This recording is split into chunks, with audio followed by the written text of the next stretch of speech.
Hello everyone and welcome to Talking Good Games match preview of West Ham United against Rapid Vienna, match day 2 of the Europa League group stage. Gonzo, do you know much about them?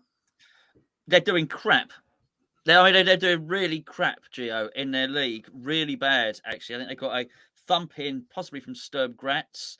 They lost their opening Europos Cupos game at Ghent, I believe. And Ghent or Genk. I always get confused with the pair of them. But actually, they're doing really, really badly. I think they're one off the bottom in their league or something like this. So this is not a team in form at all, Geo. I don't know how they've... I don't know how they managed to qualify, but I guess they finished high up in their league, but it ain't good a season this season so far. Yeah, they'll go through a few qualifying rounds to get into Europa League group stage as well. I mean, they lost some of those games, but they won over both legs and got into the group stage. But as Gonzo said, they're sitting 11th of 12 in the Austrian Bundesliga currently with just 8 points from 9. So there's a team not much form, but we're not going to give you much analysis about them. We don't know much about them. There is one player you might have heard of in particular, Kevin Wimmer. He used to play for Tottenham, defender that used to play for Spurs. Didn't play very much for them, played more for Stoke. Then it went to the German Bundesliga before going back to the Austrian Bundesliga, where he was before Tottenham picked him up. So you may have heard of Kevin Wimmer. But apart from that, there's not much recognisable names in that team, Gonzo. So it's a bit another unknown quantity for some West Ham fans. Well, he's really sick. Actually, sorry, no, that's his name. It's Thorsten Schick. Oliver Struntz, Christopher Dibben, Kelvin Arse, Dejan Petrovic. These are names that I was going to say right off the tongue. Koya Kitagawa. I don't really know any of these players now, Gio, but we've named a few of them. Brilliant. Looking forward to the build-up show on Thursday now. This should be interesting. They're all going to score against us now. I've cursed it, yeah.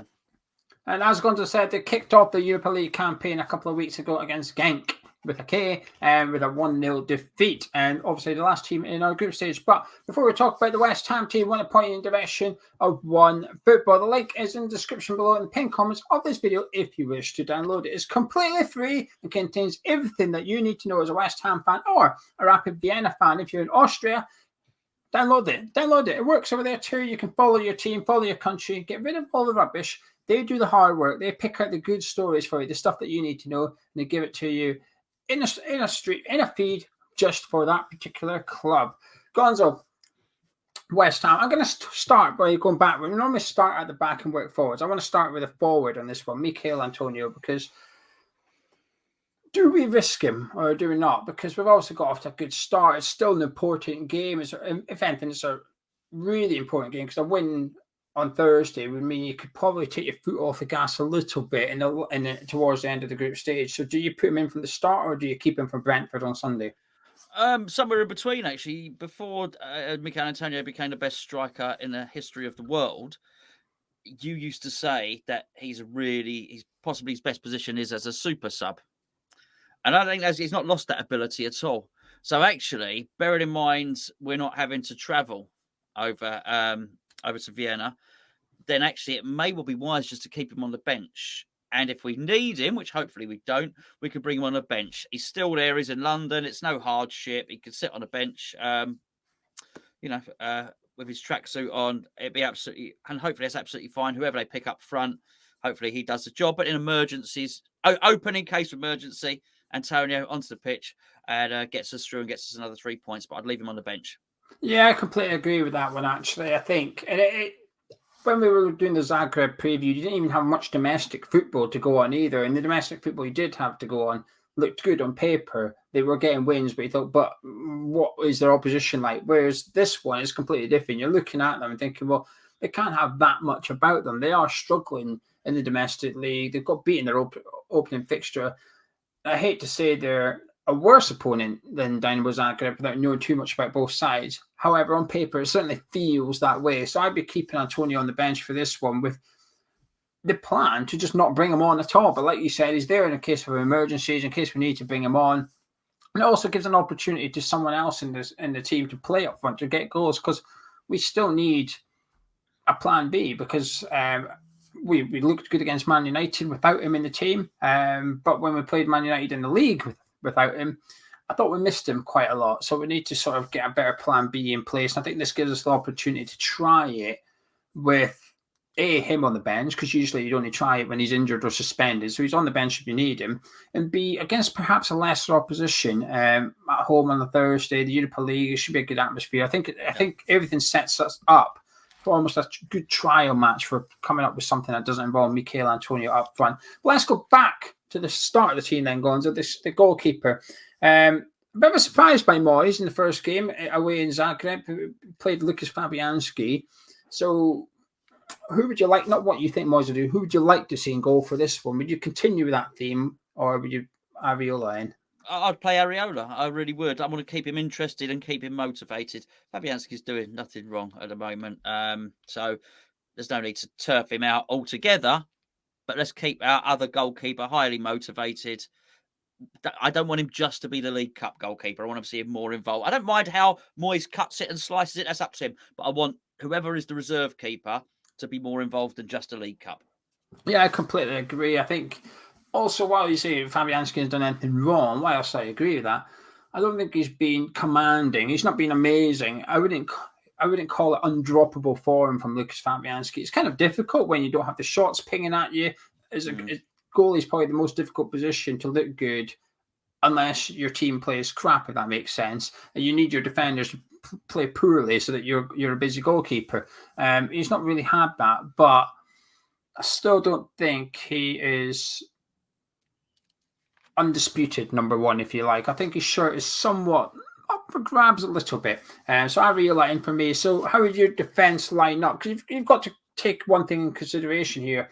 If you stick with your back four, can you play Masuaku left back, or would you have to switch to three at the back in order to put Masuaku in there? How would you like to line up in defence for this one, Gonzo? I'm going to go with Fredericks, Diop, Dawson, and Johnson for this one. That would change. Yeah, I don't mind this at all. These are really good players in the central defence. Diop has been, I feel the Zuma signing. That's something to do with it. Sometimes someone coming in just motivates other players. We know Diop's got all the talent in the world in many respects. Diop was Zuma. Diop was the young protege coming through French football who was meant to be the next big thing. We know all about Dawson. Dawson's, since he signed for us, one man in a match on quite a few occasions. So these are capable players. Not a problem at all. And we're not playing Real Madrid, are we? So I'd go with that back four, because and obviously we'll get into this when we do our Brentford preview. We win against Brentford, and it's game on. So I want to save some players. I better say, I want to know what game on means, but we'll do that in the Brentford preview. I don't know. It sounds good. I'm excited, but what is it? It's good, Yeah. What happens if Fredericks isn't fit? He's the only one there's sort of doubts over. He came off in the League Cup against Manchester United, obviously. So there's some doubts if Fredericks is fit or not. Would you move Ben Johnson over and take Masuaku in? Or that's exactly what I do. But I think Fredericks is fit. But yes, that's a good suggestion. I would do that. Yeah, I'm similar to you actually. Johnson left back, and I think this is almost like it's not a great look for Masuaku, is it? When we'd rather play Ben Johnson left back when his best position is probably right back, rather than play Masuaku as a conventional left back. But I'm agreeing with you on this one. I'd have Ben Johnson there, Fredericks on the right. I thought he was superb in Zagreb, and I'd actually have Diop and Zuma in the middle. And it's not necessarily, I know people are going to think you really hate Dawson. It's not necessarily because it is a bit of that, but it's not because of that. I thought he was really good in the League Cup, Dawson. Yeah. It's because I remember the Diop and Dawson partnership last season without Obona, and I didn't like it. It scared me a little bit.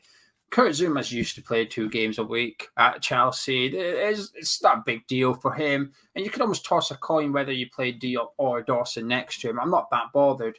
But I'd almost like to see some of our first team players in this team, if you know what I mean. I don't want a complete different 11 because I think it's a bit, while they're a bit crap on paper, Gonzo, I think it's a case of underestimate Rapid Vienna at your peril here. And if it goes tits up, you're going to look a little bit silly. So I'm trying to keep a bit of a spine or something to this team of players that will start against Brentford. And I think Zuma is one of those. Moving into midfield, though, how would you like to see us line up? I mean, Thomas Souček's got to be rested for this one, surely. I saw your video, and I do agree. And have we got the 5 substitutes for this one? Well, this allows for strategic planning. This means you've got enough substitutes that you can actually say, I'm playing this guy for 45 minutes. So you can do your Zuma thing. And I'm doing exactly that. Because you can still say 2 of these guys are playing for 45 minutes. I still have 3 substitutions for emergencies or fitness or whatever. So I'm actually starting Declan Rice in this to play 45 minutes, basically. And hopefully the game is done by then. But yeah, and so I'm going with Rice and Krau as the central midfielders, and I'm leaving Souček on the bench. No, not even on the bench, possibly not even on the bench. Do you know what? Actually, you might as well. There's no harm in having him on the bench, but with the intention of not using him, almost like a bit of an Antonio thing. But hopefully you don't bring him on. It's Noble you bring on, you know? Yeah, I've gone with Rice and Corral as well, because I think Souček looks a bit pooped. I think he needs a bit of a rest, to be honest with you. Yep. And it's hard because this is where sentimentality comes into it. Our first Europa League group stage at home, and you've got Mark Noble there. It's almost easy to play Mark Noble in this game. He deserves it. He probably deserves to lead us out under the lights in London, at the London Stadium in the Europa League group stage. But I want to win this game. Winning is my number one priority. Sentimentality second. And the idea would be, like you said, 45 minutes for Declan. Even if we're just 1-up, that'll do, kind of thing. Yep. Mark Noble is then the ideal player to bring on, really, because if you're in the lead, you want to then control the game going forward. And, you know, not everybody agreed with me, but I thought Mark Noble played really well at Old Trafford in the League Cup. I thought he grabbed the game by the scruff of the neck, really. And this is what we've always wanted to see for 2-3 seasons now with Mark, which is a squad role, which is you play as and when you're required. And these are the nights he will be required. If he's only playing once a week, once every fortnight or something, you will see him last the season. You will see him maintain high standards throughout the season. It's only when he's playing week in, week out, I think he struggles a little bit. And I think he struggles. Mark Noble thinks he struggles playing week in, week out. So yeah, Rice and Krau for me.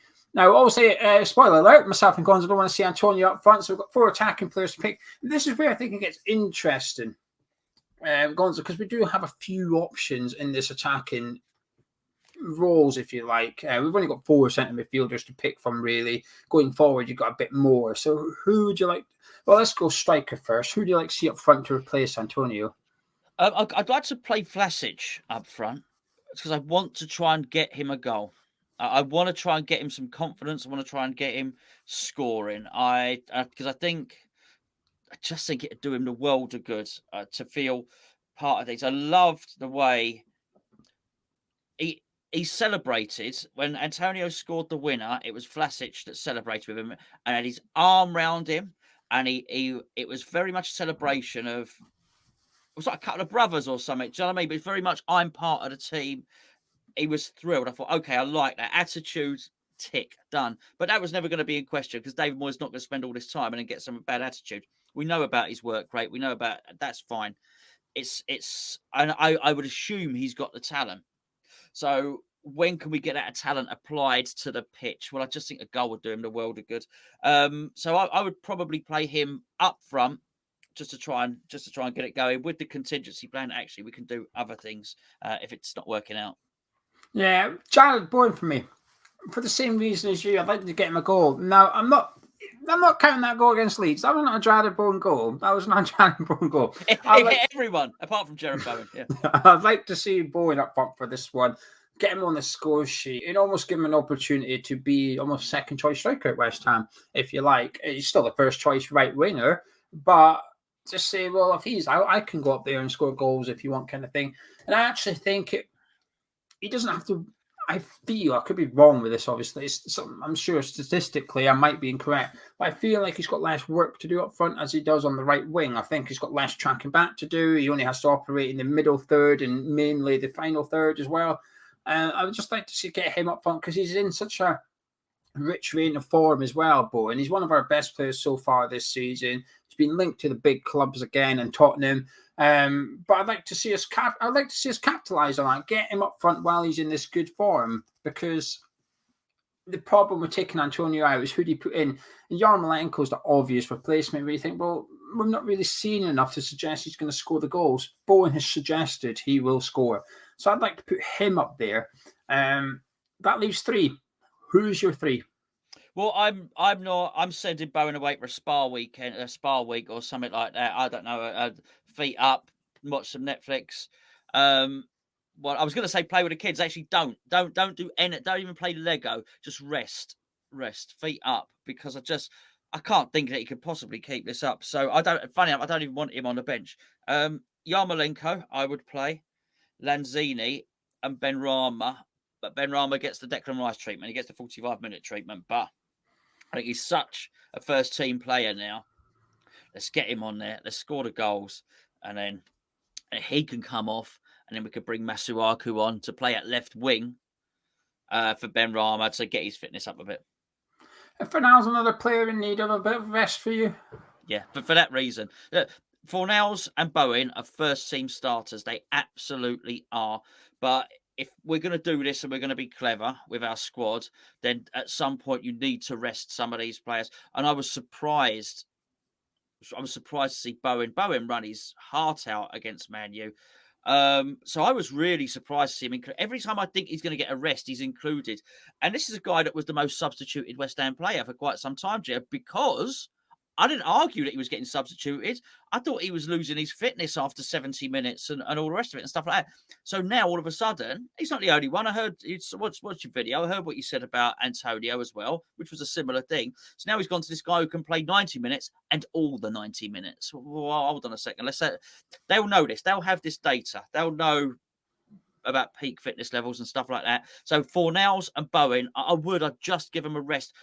There's enough first teamers, enough good players in this team to be able to get through. And it's not like the days of old, Gio, where we're talking about playing in the League Cup and you'd wheel out basically the under-23s. These are, look at players I'm talking about: Diop, Fredericks, Krau, Rice, Lanzini, Benrahma. Come on, there's enough to get the job done here.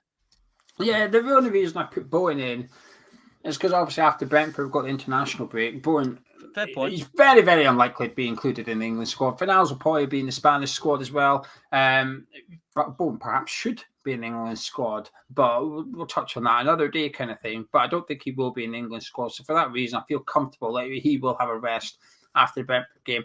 For myself, Lanzini's a must. I'm pretty sure he will start, but he's one of the first names on the team sheet. And I think the Europa League is almost going to be like a Manuel Lanzini competition, isn't it? Europa League, Lanzini's in the team, and he goes, Diop and Lanzini are probably the two players that won't feature too much in the Premier League, but almost feature in every single Europa League game until it gets to the knockouts. And Moyes will have a decision to make as to what he does. Does he stay loyal to those that's gotten there, or what does he do? But we'll deal with that in the knockout stages. But I think Lanzini's sort of first one in there.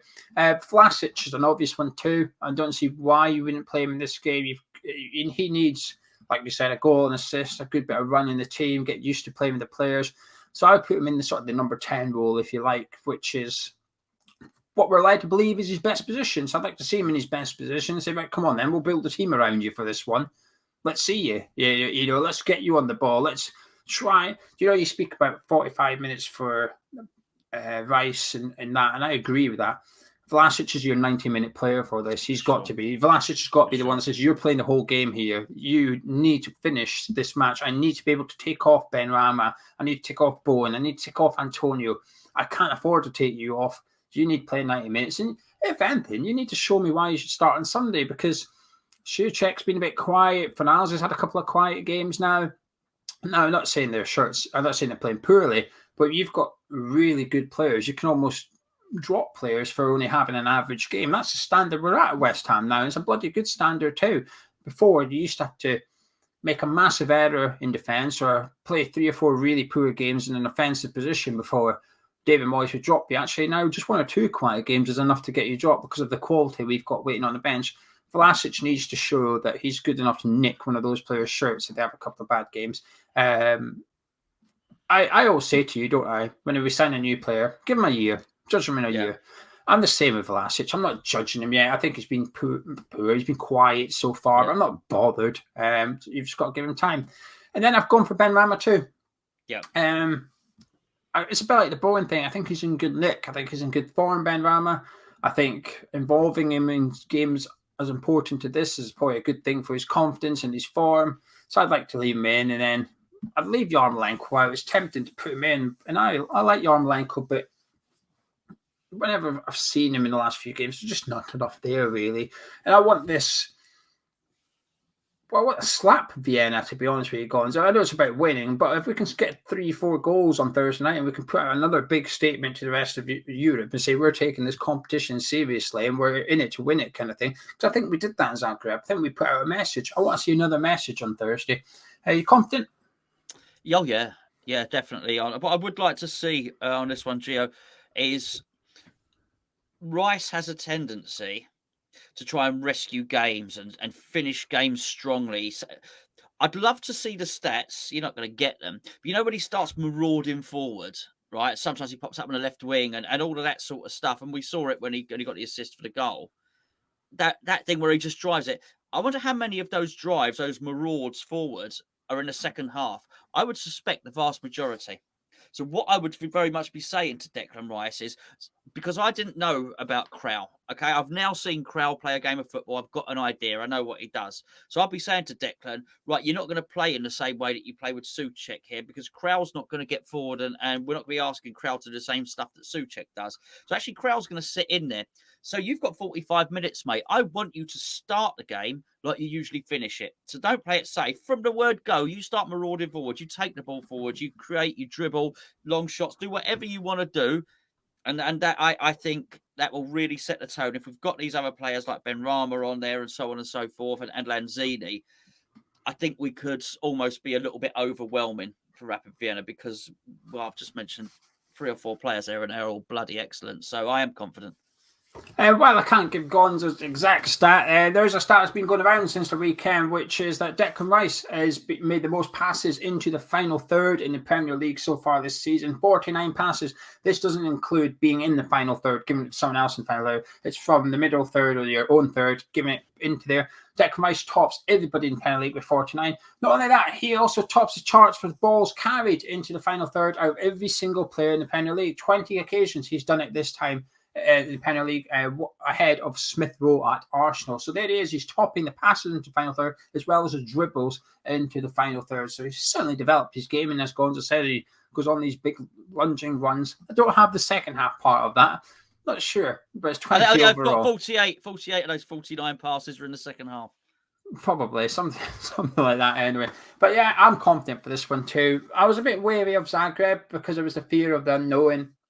And while there is a big element of unknown against Rapid Vienna, they're not that scary on paper, are they? We've got to be able to beat the Rapid. But we've got to be able to beat the team that's 11th out of 12 in the Austrian Bundesliga. Simple as that. I know it's early on in the season and stuff, but you look at the Premier League, it's taking shape already a little bit. Norwich is bottom for a reason. Whoever it is that's top of the Premier League is there for a reason. Luckily, Brighton didn't beat Crystal Palace where they were top of the Premier League, so I'm glad that didn't happen. Or look a bit silly. Brighton at top, really, Gio? Really? But I'm confident for this one. I think the performances that we saw in the League Cup actually probably gives me the most confidence for this one. The game against the Europa League and the game against Man United in the League Cup, because I assume most players that we see on Thursday we saw at Old Trafford, and I thought they played really well.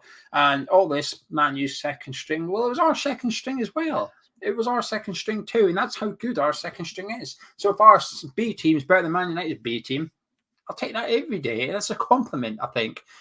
So it's just hard not to be confident going into this one, Gonzo. We've got a big squad available, lots of really good players, lots of players in form.